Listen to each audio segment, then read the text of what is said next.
Embrace the power of knowledge at Sanskriti University. Ranked first in most promising university in engineering and management in India. Visit www.sanskriti.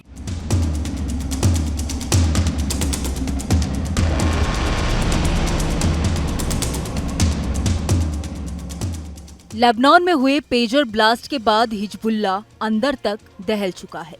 Lebanon blast से पूरी दुनिया हैरान है।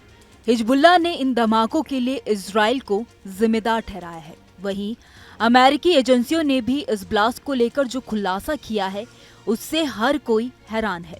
दरअसल अमेरिकी एजेंसियों का कहना है कि इन पेजर्स को इजराइल ने ही बनवाया था और बीते 15 साल से इस हमले की साजिश चल रही थी।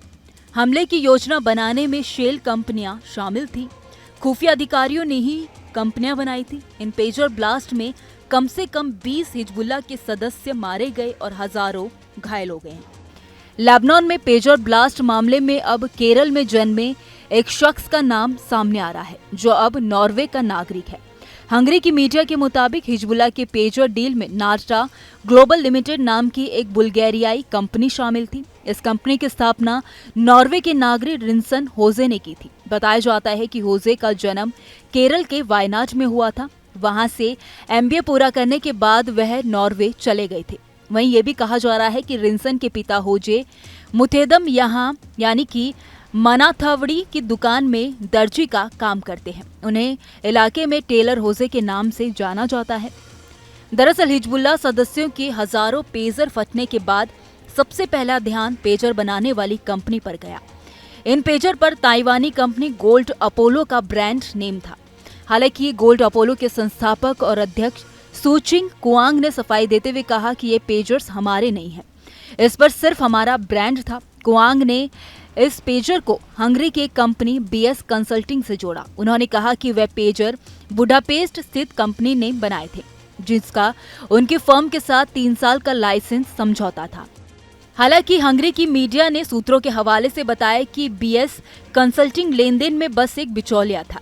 टेलिक्स ने बताया कि बीएस का कोई ऑफिस भी नहीं था और यह बस एक पते पर रजिस्टर था। ऐसे में आशंका जताई जा रही है कि बीएस कंसल्टिंग इजराइल द्वारा स्थापित एक फर्जी फर्म हो सकती है।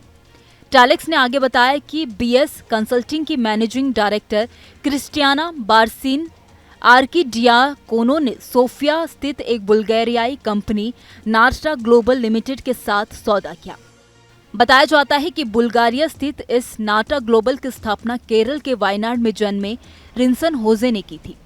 टेलिक्स ने सूत्रों के हवाले से ये भी बताया कि कागजों पर भले ही बीएस कंसल्टिंग ने गोल्ड अपोलो के साथ कॉन्ट्रैक्ट पर साइन किए थे, लेकिन पेजर डील के पीछे असल में नाटा ग्लोबल था।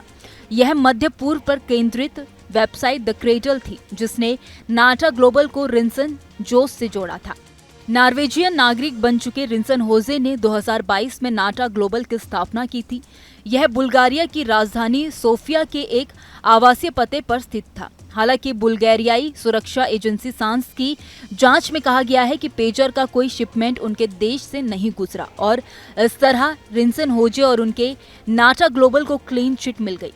टेलिक्स की रिपोर्ट के बाद सांस ने गुरुवार को फटने वाले पेजरों के संबंध में किसी भी बल्गेरियाई कंपनी की भूमिका की जांच शुरू की थी। हालांकि जांच के बाद सांस ने कहा कि 17 सितंबर को फटने वाले उपकरणों से जुड़े किसी भी उपकरण का बुल्गारिया में आयात और निर्यात का निर्माण नहीं किया गया था।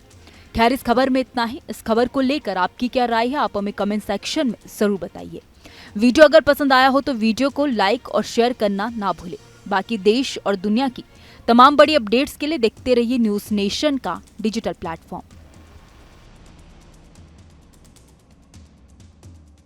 Embrace the power of knowledge at Sanskriti University. Ranked first in most promising university in engineering and management in India. Visit www.sanskriti. News nation अब व्हाट्सएप पर खबरों की ताजा अपडेट के लिए न्यूज़ नेशन के इस क्यूआर कोड को स्कैन करें।